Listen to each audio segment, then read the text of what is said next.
Welcome to Politics Done Right. I am your host, Egberto Willies.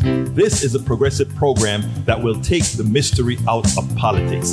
This is the program that will encourage you to make sure government becomes we the people.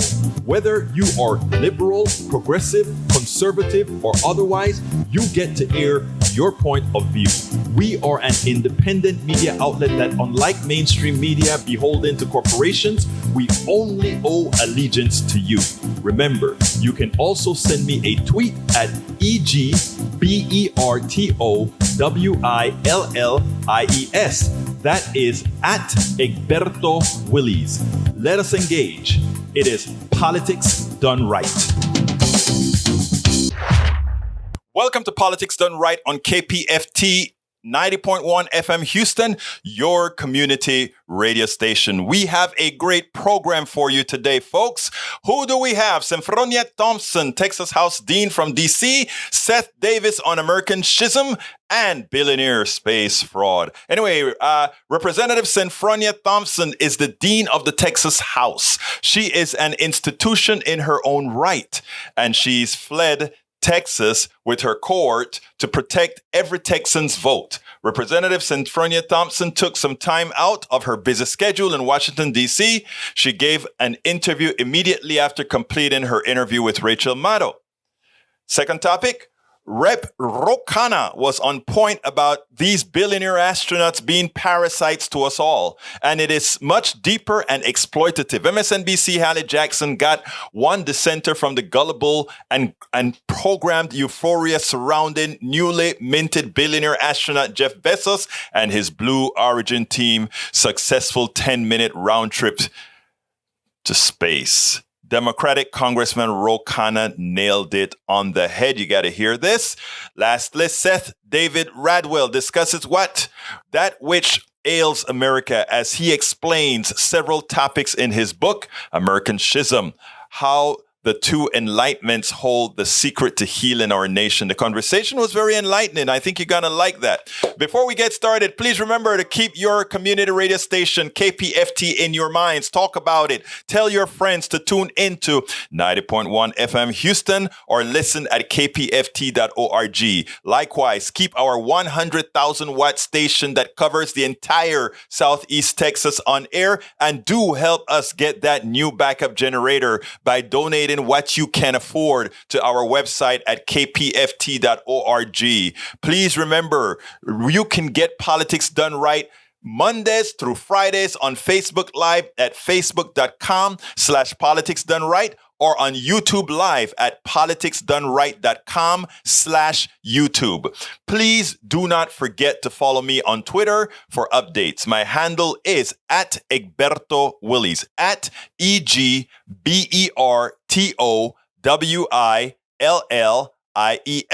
Well, folks, let's get busy with the Dean of the House, the Texas House, that is Representative Senfronia Thompson. Today we have the most special guest in the country right now. We're talking about Representative Senfronia Thompson, the Dean of the Texas House. Someone that has been there for over 50 years and knows exactly how the system works. Representative, thank you so kindly for spending this time with Politics Done Right. I am delighted to be on your show.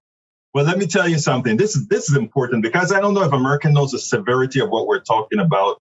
And having you as the leader in this motion, I think is quite important. So what I'd like you to do for us is explain to America exactly what is happening in Texas, because I think they just think it's a voting thing that affects just a bunch of Black people. In effect, this affects everybody. Why don't you tell us a little bit about what's going on? It's a bill that would affect everyone. What is really going on is the legislature is trying to strip away the voting rights of people. Here's how they're trying to do it. We have been very progressive probably due to the pandemic last year, and trying to create conditions where people can go safely and cast their vote. We believe in the security of the vote. We believe in the transparency in voting. And we want to make sure that people have a right to have a voice in their democracy if they choose. And how do you do that? You do that through the process of voting. In Harris County, we had some drive-through voting, which means that those persons, and we found out that 60% of the person who went and drove through to cast their vote, 60% of them were women. And what happens is this: you get off at about 11 o'clock at night. You know, the polls are normally closed at 7. But if you have a 24-hour voting center where you can drive through, cast your vote, you don't even have to get out of your car. And you can just drive on and keep voting and drive on and go home. It helps those mothers who have just picked their kids up, put them in the car. At 11 o'clock at night, they're driving home so that she can get them in the bed, but she can stop off a few minutes, cast her ballot, and keep going. Never have to wake the kids up to move out of the car and go inside of a voting facility to vote. They do not want larger urban areas to have that flexibility in voting. We had 24-hour voting. The bill that is before the Texas legislature that we walked out on and refused to allow them to strip our citizens of their voting rights would deprive people with disabilities the opportunity to participate in government. Here's how that would happen. Let's say, for instance, that they got a mail ballot, and because of their disability, they want to send it in, and you're required to sign your name on the back of it. You'll be required to put your driver's license number on it someplace, or your last 4 numbers or your social. Now, if this ballot is supposed to be a sealed ballot, how are they going to get the number, your driver's license off of that envelope inside unless they open the envelope? In addition to that, you're supposed to sign it. Many times a person with disability have acquired a driver's license or a identification card, maybe 5 years ago. What happens when they have a stroke and they have the inability to sign their name like they did 5 years ago? That ballot is going to be thrown out because they're going to have an individual person who's not skilled or trained in handwriting expertise to just look at it and say, oh, this doesn't look like Elbert's signature at all. Look at it 5 years ago and look at it now. You can hardly tell whose signature it is. It doesn't take into consideration things that may have happened that would impede the signature of that particular person. And it creates some other problems. The poll watchers, the election judge would be unable to dismiss a poll watcher, and the poll watcher is going to have the run of the precinct. They can come, they can look over your shoulder and see how you're voting. They can come close enough if you're a person who's standing there talking to yourself. So I'm wondering, should I vote for this person or this person? And they'll listen to your conversation. They can get close enough to hear what you have to say. There is a problem and there's a violation of some constitutional rights there. So it looks like to me that what the Republicans want to do in this legislation is to manipulate the laws so it would benefit them rather than to benefit the people of this state. And the reason that we left, and particularly the reason that I left, I had to go back into history, Albert. And I had to do some reflections. And when I did some reflections, I thought about my grandparents who reared me and how they used to work for $2 a week. And they would save pennies and nickels because they couldn't afford to save quarters. A quarter we saved was a whole lot of money back then, particularly if you had $2 that you were making, you had to pay your transportation to your job and from your job. So you're really going to end up with less than the total $2. And then they saved up enough money to be able to vote. And we didn't have the mode of transportation like we have today, where buses was running frequently, or you can grab a van from the church. Those things just didn't exist. And they had to go a long ways to cast their ballot. And they can only vote in general elections because if you were Black, you were not permitted to vote in the primaries. It was not until Thurgood Marshall won a case called Lonnie Smith versus the state of Texas that we were able to vote in the primaries in the state of Texas. And it was that came about sometime in the early 60s. So when I thought about my grandparents and all the things that they went through, and I had an opportunity to see the people who had been beaten because to try to get a right to vote. They had been hosed down with fire hose, water knocking them down. Dogs leached on them where they would be beaten with billy clubs, churches bombed, buses set on fire. Many people were killed just trying to get the right to vote that was guaranteed all Americans under the Constitution of the United States. When I saw those sort of things and I went back into the files of my mind in history, it was difficult for me, a person who had to buy a poll tax when I first voted, for me to sit there and remain a hostage in the House of Representatives in Texas and let those people rip away my constituents' constitutional rights to participate in government. It was wrong. It was wrong then, and it's wrong now, and I'll tell them they are wrong. So why are we here? Why are we here? Why are we looking now at a bill that want to do all these things? Just go back just a few years ago. The governor and the lieutenant governor lost Harris County. And they are for re-election next year, and they don't want a repeat of that. They don't want it to be repeated that the people of Harris County may not vote for them and they may lose Harris County in the re-election of their offices. We have people of color. Texas is now 30 million people. 84% of them are people of color. And the 15% are still trying to dominate that 84%. And we're having people of color win offices of various kinds at every level of our government. And that to them is to the 15% or the 16% that remains, that is a complete threat to them. Why would I want to pass a bill where they're going to send poll watchers there that look like the Proud Boys in a black or a brown precinct? Why would I want to do that? Just the mere presence of them is intimidating. Walking around you looking like they're going to prevent you from doing something. It's a chilling effect of people who walk in that booth to try to cast their ballots. And I'm just so disappointed that Texas has gotten to that position. And many other states across this nation have also gotten to that position, that the only way that they feel like the democracy to continue to work in this country is that they must rip away the rights of people of color to vote in America, that the people of color should not have a voice in their government if they want to. All of us want transparency. All of us want secure elections. And the Governor Abbott's own Secretary of State said the 2020 election was the most safest, secure, and transparent election. So if all of that happened, why are we here?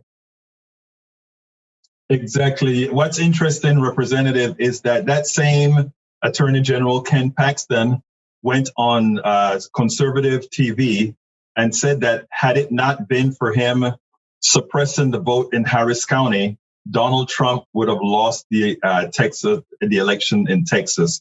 Isn't that sort of revealing? I thought that was such an emboldening position to take, that he was willing to suppress the vote and publicly admit, yes, I suppressed the vote, because had I not suppressed the vote, my Lord and Savior Donald Trump would not have won. Now, let me ask you this, because you're in Washington, D.C. with your crew. And do you feel that the Democrats that you find on the national stage, are they expressing the urgency that we can all see, not only in Texas, but in other states as well? Well, today I had an opportunity to visit with Senator Manchin from Virginia.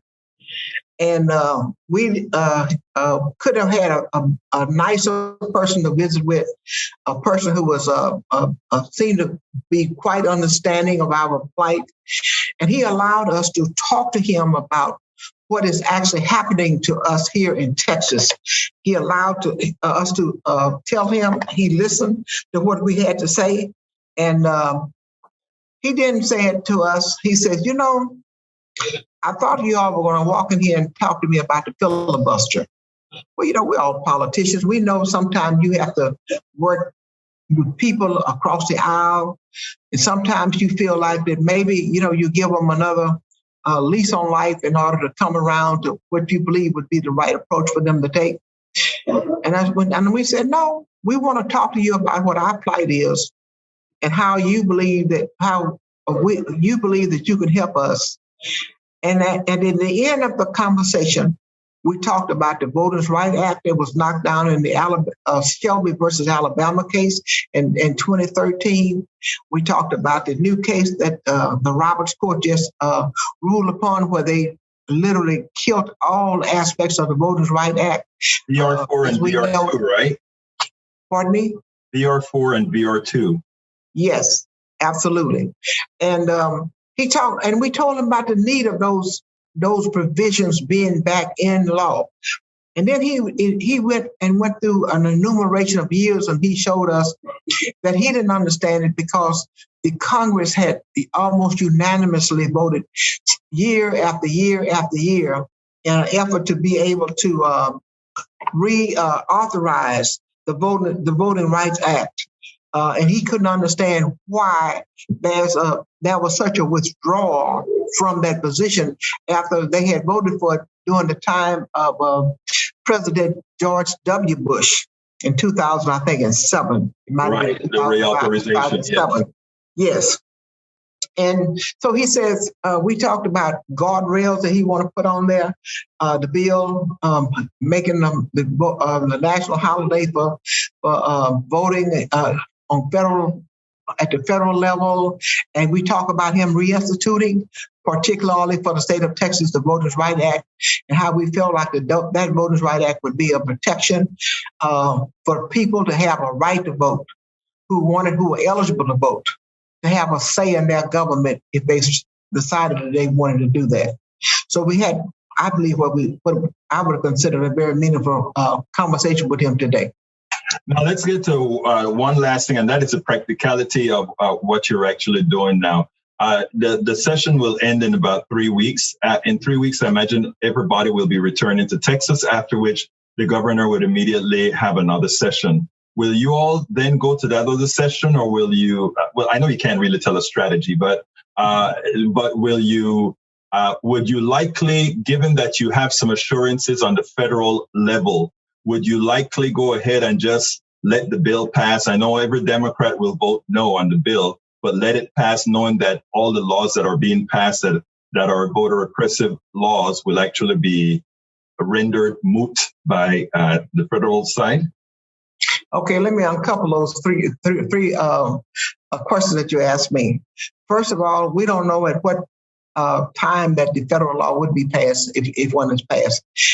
He just believed that if the bill was streamlined down to several things that he'd probably get enough support to put in place some safeguards that would be very helpful and beneficial. And I saw that as a way or a means of building upon something once you have something in place. And secondly, we don't know what our strategy may be at the end of this first special session. So I can't speak to that because I really don't know. I really don't know. And thirdly, the Republicans, if they have a quorum, can pass the bill at any time because they have the votes and we don't. We can't stop them. The only way that we were able to stop them this time is because of the fact that, we left. And the governor is saying that we are causing, our leaving is causing the 6 of the agencies under he vetoed the legislative branch of the provision. He did that. That's not you're doing. That's what he did. He did that because what we did was we have a constitutional obligation to pass a budget. We passed the budget. We gave it to the governor, and he made the decision to veto the legislative branch. He made the decision to do that and to punish those people. And now he wants to say it is our problem, but it's not our problem, it's his problem because he created it. Oh, we'll make sure to let that be known quite widely, that it is that what he's, and he's bringing up the issues with teachers, et cetera, which again, well, we voted for the teachers bill. Right. We voted for a teachers bill and we voted for COLA for teachers. And those bills went to the calendars committee. The calendars chairman is a Republican. And the majority of the people on the calendar committee are Republicans. They could have let that bill out at any time they wanted to and passed it. We always know that the Republicans are not into teachers anyway, but they're not into education. They're not into any of those things. I know as the dean of the Congress, you can't quite address that, but that I can. Anyway, Representative, the last question I always ask anybody that I speak to is, what would you have liked me to ask you, or what would you like to let our audience know that we didn't get to? Well, one of the things I like my audience to know is that we believe so much that the right to vote, as Lyndon Johnson said in 1965 on August the 6th, is the greatest right that we have, and it gives a person a right to have a say in their government. And my constituents can be assured of one thing, that I'm going to do everything I possibly can to protect their right to vote. It's not a privilege, it's a right. And it's a right that cannot be taken from them. And I don't want that right stripped away from them because some Republicans want to manipulate the laws where it would benefit them to stay in power. There is no doubt that your district has the person who needs to be there fighting for them. Thank you so kindly for having been on Politics Done Right. Representative Senfronia Thompson, it's been my pleasure to have you on Politics Done Right. Thank you. Another day, another billionaire in space. Oh, it's so exciting. The mainstream media is going berserk. Everybody is happy somehow. Doing something that we did 60 years ago is now novel again. Well, we did it a bit differently, but the technology, the theories, the science theories all remain the same. And we've done nothing new. We didn't go to the moon. We didn't go to the space station, the heights that the space station has reached, or anything of that nature. What we're good at is marketing. Something great has happened here. Really, what really has changed between what Bezos and Sir Richard Branson has done? What has changed? Please tell me, other than somehow some billionaires making money off of the brains that we, the people, created when we did all that we did with NASA. Well, you know what? It was great to see a congressperson, a Rokana, who got it. He saw it. He realized the fraud. Let's go ahead and take a look at it, and then we'll take it on the other side. I don't want to be a pooper. I really don't. It's novel. It's great to see somebody go up into space, but all the things that go behind it, all the excitement, the exhilaration, all of these things. Is it really? Check this out, and then we'll take it on the other side. I want to bring in somebody who has a bit of a different perspective on all this. Democratic Congressman Ro Khanna, member of the House NASA caucus. Congressman, good morning. Thank you for being with us. Your initial thoughts on what we've seen go down over the last 90 minutes here. Well, I don't think I've heard of a bigger oxymoron than talking about billionaires going up into space and then using the word democratizing. Here are the facts. Amazon has refused to pay any tax in 2017 or 2018. Jeff Bezos didn't pay tax 2 of those years. And now they're spending millions of dollars that could have been taxed using that to go up into space. But Hallie, there's a deeper problem. And that is that these tech leaders view the social good as equated to technological progress and market value. They're missing key principles such as justice, such as liberty, such as equality, such as compassion. And the reality is that they have an unexamined view of what constitutes a good society and sometimes an arrogant view. You, in a way, preemptively responded to some of that. when he was doing a bunch of network interviews over the last 24 hours. Here's what he said. And of course, people said, look, we have so many problems here on Earth, and they're right.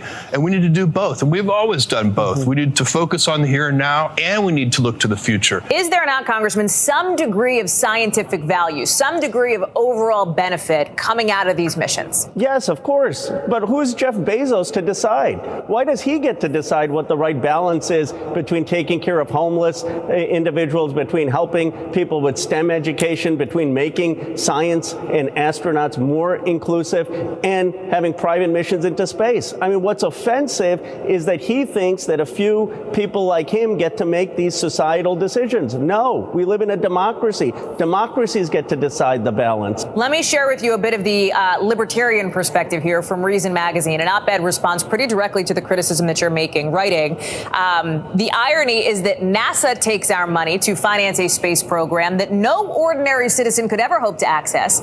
Yet when Branson, Musk, and Bezos spend their own wealth with the explicit goal of one day selling ever cheaper tickets to all comers, that is when congressmen get grumpy. I'm not saying you are the grumpy congressman they're talking about, but they're clearly alluding to the type of pushback that you've been putting up here. What say you? Last I heard, it cost $28 million. I don't see how that's democratizing access to space. If they want to argue that NASA should try to open up space flights to the American people, let's have that conversation, and we can try to democratize access to the space program in a responsible way. My problem is, why do Bezos and a few of his friends get to make these decisions, and why are they money that should have been used to pay taxes? That's offensive.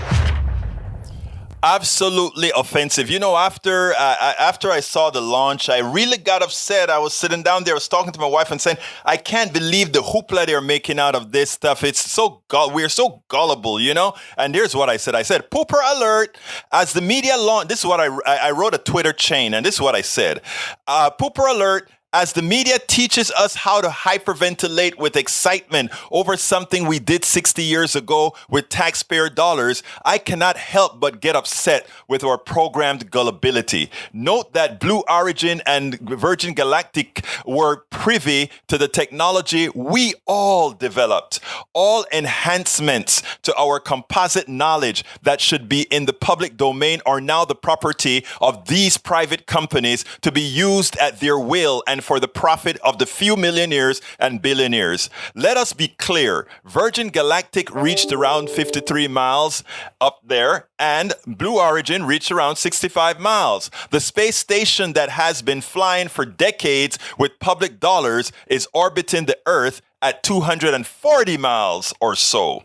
Neither company has yet reached the real space goal, but is receiving an inordinate amount of free advertising. There is one good thing out of this moment.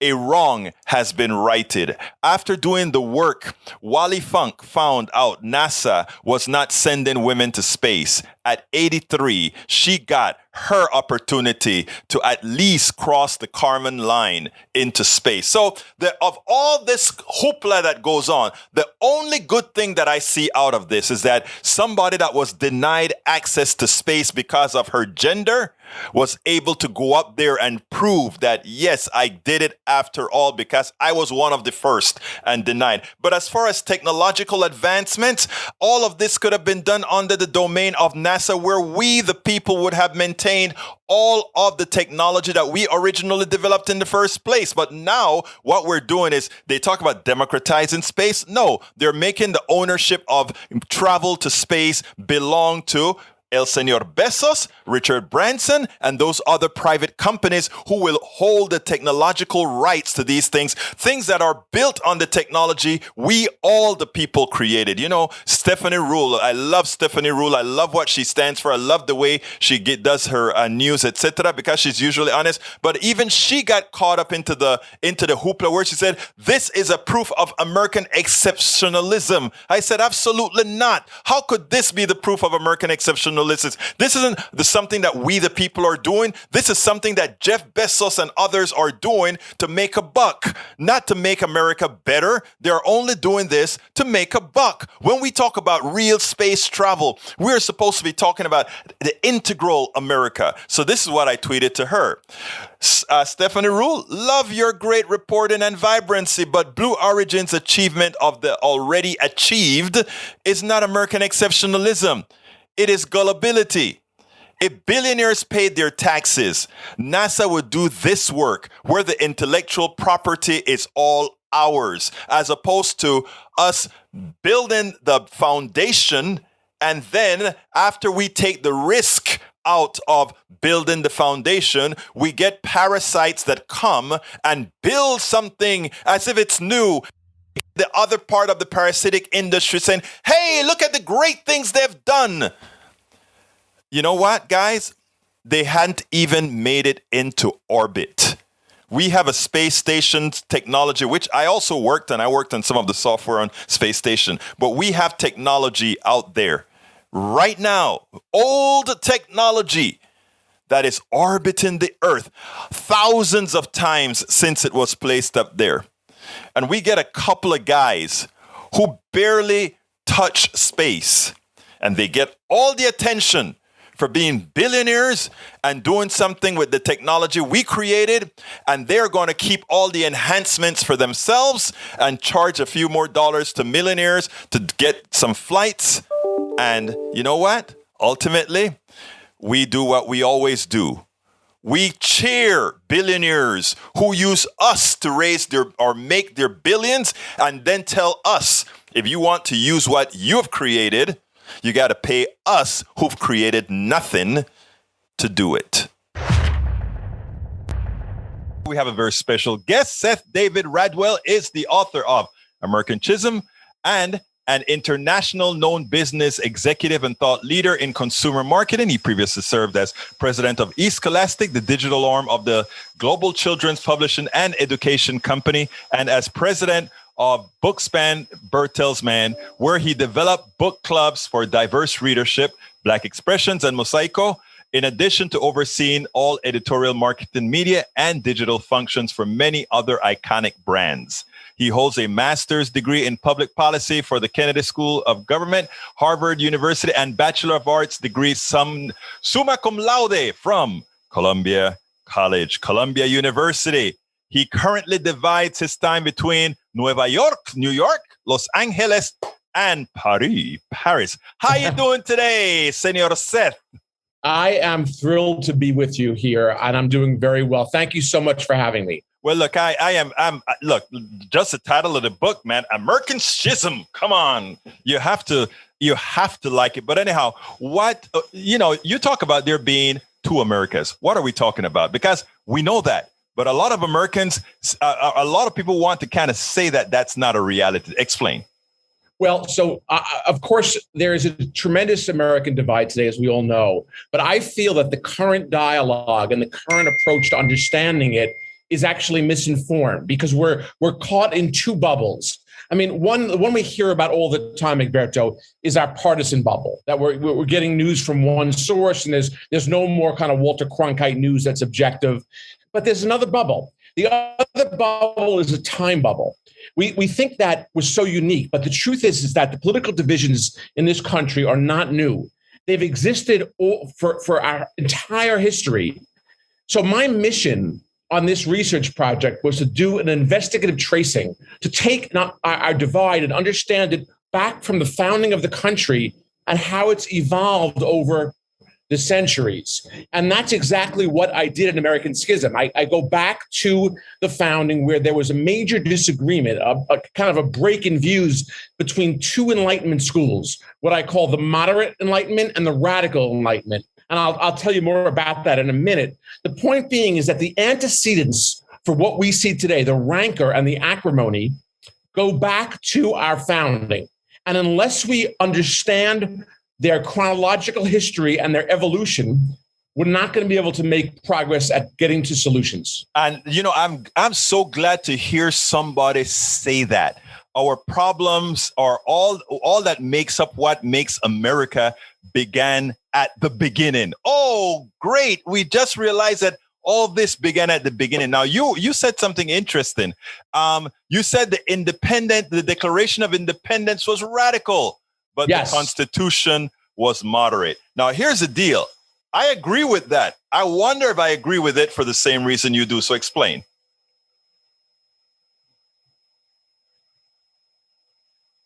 Okay. Well, one of the things the book does, after laying out this radical moderate split, it then analyzes our history through 6 discrete periods using that as a lens. So you bring up a great one, which is the first major one. The radical nature of the Declaration states that all men are created equal and are endowed by their Creator with inalienable rights. That is a radical statement that comes from Thomas Jefferson's pen, which is ironic in its own sense, which we can get into later, but which comes out of the French Enlightenment and the notion of the notion of a republic, the social contract requiring an egalitarian form of government of the people to be just.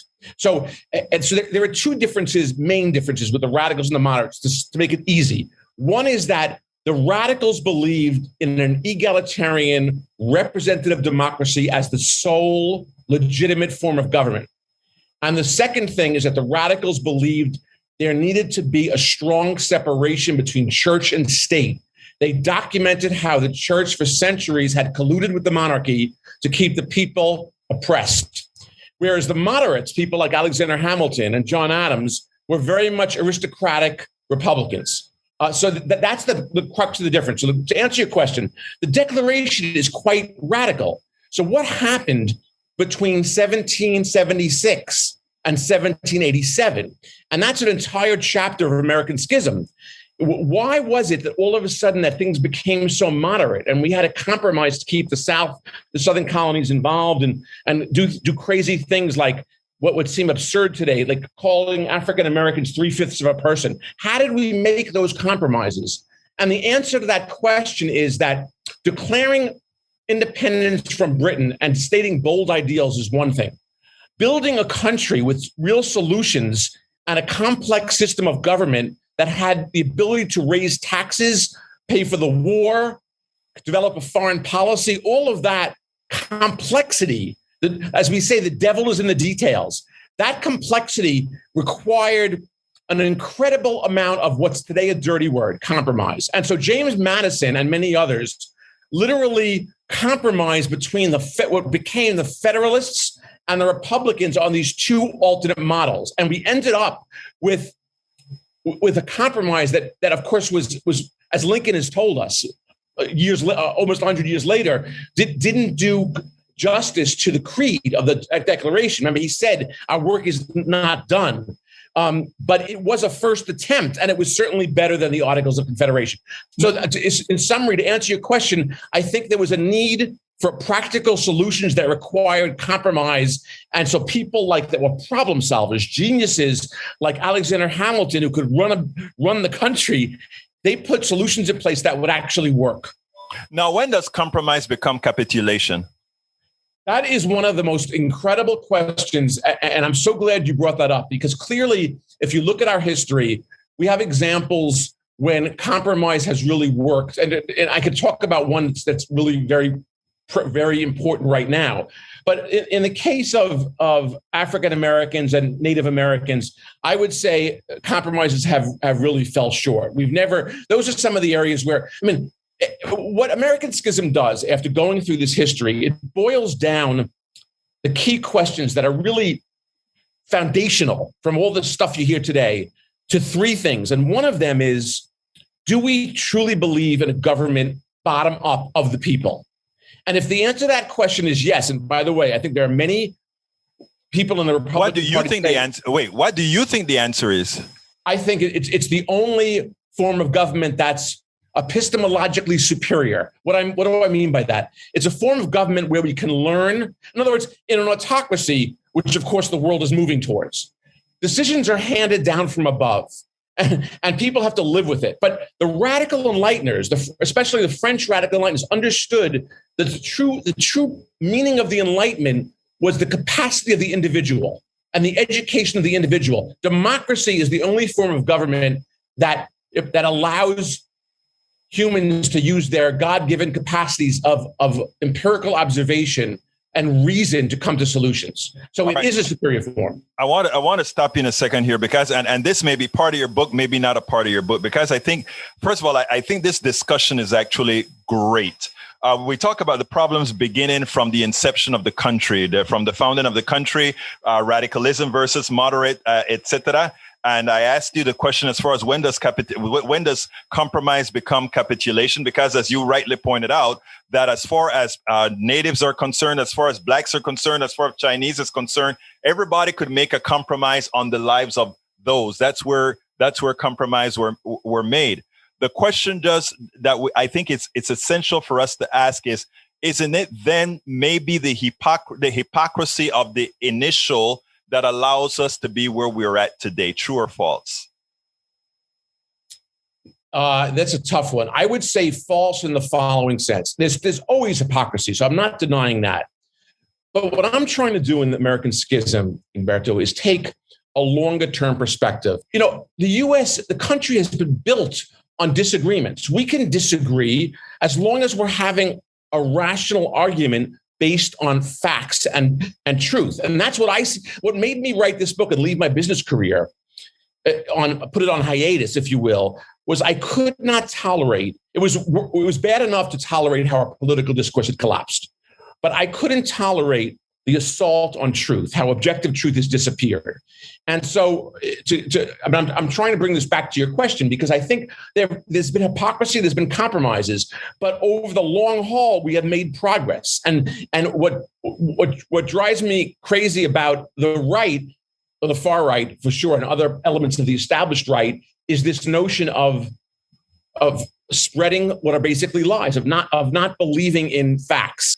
But so there have been hypocrisies, but we've made enormous progress. And I can give you one of the things American Schism does is go through examples like the Progressive Party and the Progressive Era of the 19th century, or certainly the Civil Rights Movement. But there have been many times. What the book really ends up showing is that there's this pendulum swing. We tend to make progress, like radical Reconstruction. We had an incredible opportunity as you know, I'm sure you know. Yeah, 1865, yeah. But in the next couple of elections, Egberto, 85% of Southern African Americans were registered and were voting. Right. And then fast forward 15 years, but thanks to the Ku Klux Klan and everything else, 5% were. So we had this pendulum swing where we seem to make progress and move towards a more egalitarian, embracing notion that fulfills the creed and the Declaration. And then almost like every force has an equal and opposite reaction, we have a pushback. And I argue, go ahead. In engineering, what we have this stuff known as a steady state error, and that's where you keep getting those swings. In other words, it never coalesces to the mean; it just keeps swinging around the mean. So that is sort of a thing that occurs in science as well. So it never coalesces to where it should, but it keeps going back and forth. Anyhow, let's go ahead and talk a little bit about economy. You says, how has the economy shaped the ideals and beliefs of the American on both sides of the divide? Because I want to tackle that a little bit with regards to your book.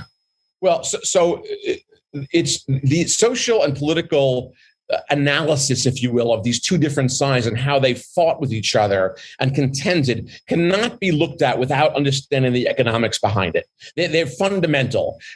From the form of, Jefferson's original notion of an agrarian economy that was this idyllic vision that he had, to what happened. For example, I mentioned the Progressive Era. The amazing coalition of the Farmers Alliance, which were Southerners that were incredibly mistreated by the economic system of the U.S. Related to the dollar, the greenback policy, various things. But they ended up making a coalition in some ways with Northerners who were oppressed workers, immigrants. Most of that entire movement, which led to huge change, was economic. It came out of economic need. So my point being is that for every one of the vignettes that I go through in American Schism, you have to portray the economic issues at hand. If you fast forward till today, I would argue that I mentioned before that the French radicals talked about this collusion between the monarchy and the church.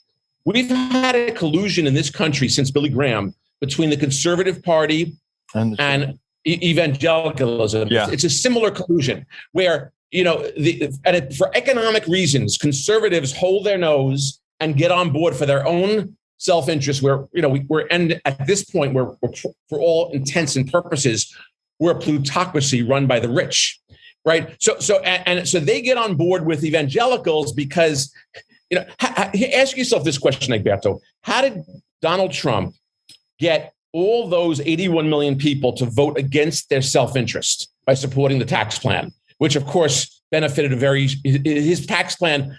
He actually said it at the signing. He said to his colleagues, his business colleagues who were there, this is going to make you guys quite rich. And people vote for him. My point being is that there's been a collusion going on between elements of the evangelical church in America and the conservative business movement for quite a while. And I have nothing against faith or religion. But what I do think is not viable with a democracy is when religion or a certain religion takes hostage certain political actors for their own benefits. And that's what's described in the third part of the book in great detail. I mean, and that is understandable. Look, let me tell you how I talk about it a whole lot. I talk about it being an illness, right? Because, I mean, you just said it perfectly. How do you vote against your own interests? Because you don't know. You don't naturally do these things. I mean, a lot of people like to use a lot of the isms, right? The racism, the sexisms, and all of that. That is true. But you know what I've seen? I tell you what, and I don't know how you feel about this. So getting away a little bit from the book here. When Obama got elected, I said to a lot of folks in my show, it proved my point that there is a limit. There is a limit where the isms don't matter. I gave folks an example of when Obama's people were campaigning in Pennsylvania. A guy went up to a house and said, "Hey, we are here to canvass. Who are you voting for?"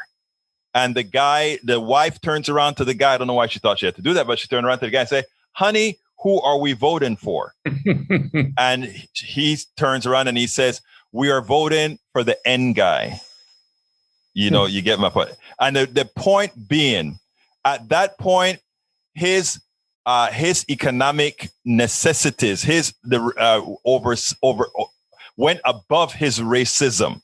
Right. That he did that. And I've always said that in America, we're not, we will reach the point eventually where the right will not be successful in doing this, because eventually people's personal economy will supersede all their isms. Well, I hope so. But if you look at the example in the rest of the world in terms of autocracy on the march, I'm not so sure. I mean, I don't want to get, again, too far off the scope, but what's going on in China is amazing. And in the sense that because the economic benefits overall are so great and everybody's rising, right, they're allowing more and more autocracy. I mean, it's becoming a more oppressive system in many ways, but economically, it's not. See, it's a tricky thing. I am personally very concerned, and I know you were, because I've read some of your stuff about this assault on the. I think we have to reestablish what I say: fight unreason with reason. We have to reclaim our discourse. There is an assault on truth going on in this country now that is so powerful. That is what, of course, the Russians embraced a while ago in terms of disinformation, but it's now been embraced by certain parts of the Republican Party. But let me stop you. That's the importance of your book.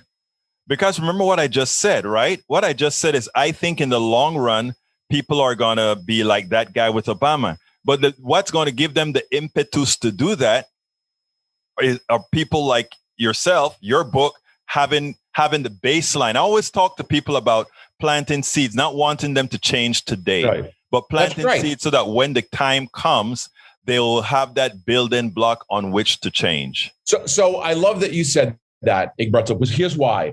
I most of my career has been in business. I do have a master's degree in policy, but I built many companies, and I took a hiatus because I couldn't, most of my personal and business network, whether it was left or right, they didn't want to talk about politics anymore. They felt it was a third rail. Mm-hmm. And they do what I call put their head in the sand. And I don't think you change people overnight, or even maybe over a while.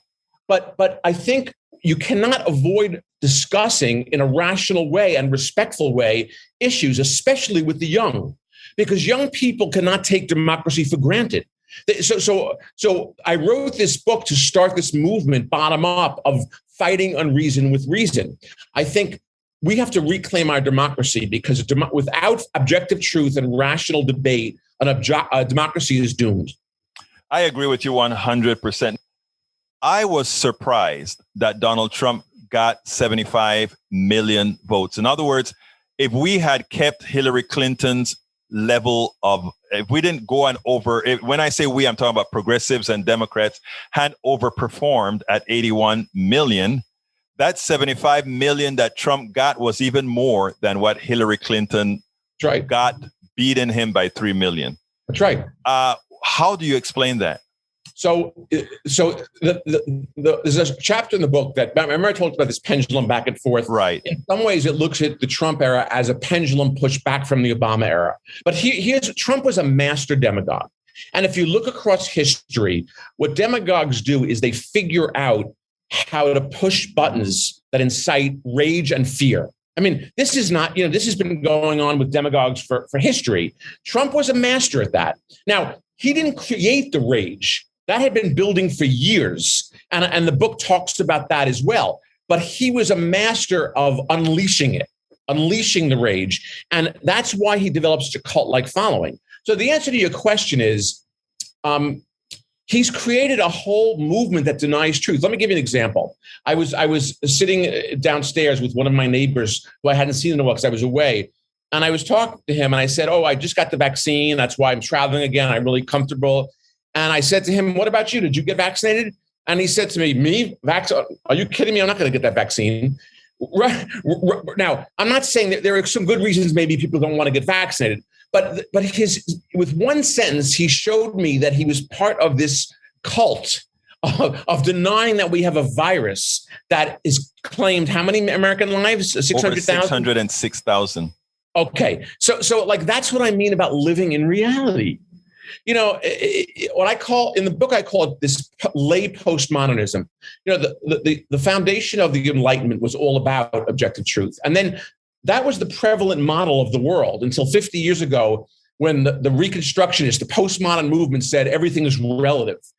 And now that's translated into everyone can have their own truth. No, that's not true. What the postmodern movement really wanted to do was bring other perspectives into the conversation, because so much of our history was written by white men. So the intent was to bring other viewpoints in, which is fundamental, but that doesn't mean that objective truth doesn't exist. So we've gone way too far. I believe that fixing this is going to take time, but it has to do with things like civic education, which is required for democracy. That is where I was going to next. I was going to say we need to close out with you giving us an example of, because, there's a whole lot to the book. What we want to do is we want people to go out there and get the book, but give us a little bit of things that you think that people would love to hear. Say, hey, there is a solution to all of this. Okay. Great. So let me give you a couple examples. There's two solutions I'll give you that are in the book in the third part. One is structural, and one is more of an investment. The structural one is easy. The way our system works, we are captive by two parties that run the show, and they're a monopoly. And we can't have other candidates in, because every time they're a spoiler, they take votes from one. There's a thing called ranked choice voting, where there could be 6 or 7 platforms out there, and voters are allowed to rank them in order of preference. So as soon as some of the lower ones drop out, their votes get reallocated.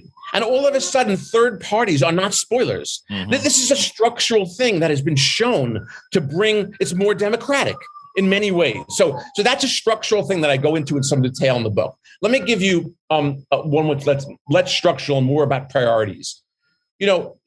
We as a society in America spend an amazing amount of time and wealth managing our money and our investment in financial assets. We don't nearly invest as much time and attention to our human capital. What we probably need to start doing again is teaching critical thinking, how people can actually learn about critical thinking. Now, Seth, last question that I always ask is, please go ahead and tell me what I should have asked you that I didn't. The question that I wish you would have asked me is, or I wanted to discuss more, is why is it that through social media or through other forms of communication, our dialogue has become so rancorous, whereas, that my data show that 70% of Americans reject both the extreme left and right and believe we have more in common. Why doesn't that come out?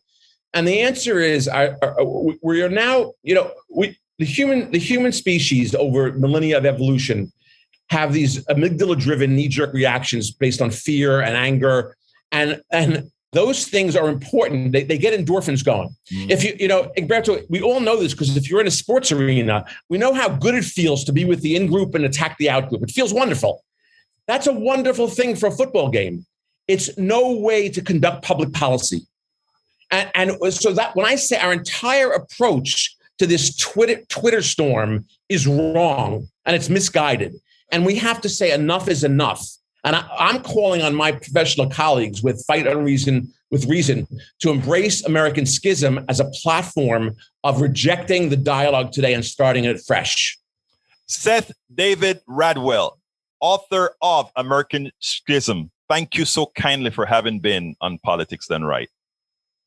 Egberto, it's been such a pleasure, and I'd be happy to come back with you again. Thank you so much. Thank you. I hope you enjoyed our show today. We really want to make sure that you're well informed. Again, please remember to keep your community radio station, KPFT, in your minds. Talk about it. Tell your friends to tune into 90.1 FM or listen at kpft.org. Keep us on air by donating what you can afford at our website, kpft.org. Once again, remember, you can get Politics Done Right Mondays through Fridays on Facebook Live at facebook.com/Politics Done Right or on YouTube Live at politicsdoneright.com/YouTube. Please do not forget to follow me on Twitter for updates. My handle is Egberto Willies at EGBERTOWILLIES. Well, folks, I hope you enjoyed that. Listen, KPFT must stay alive. Please support it. But I got to get out of here now. My name is Egberto Willies, and you know how I end this baby. I am what? Out.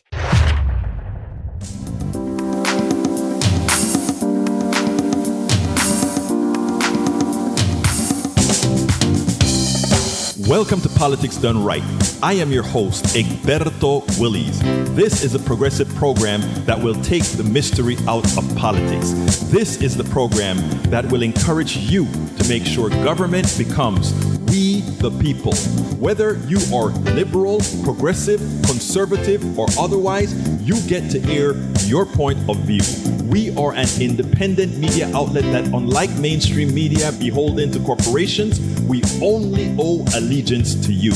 Remember, you can also send me a tweet at EGBERTOWILLIES. That is at Egberto Willies. Let us engage. It is Politics Done Right.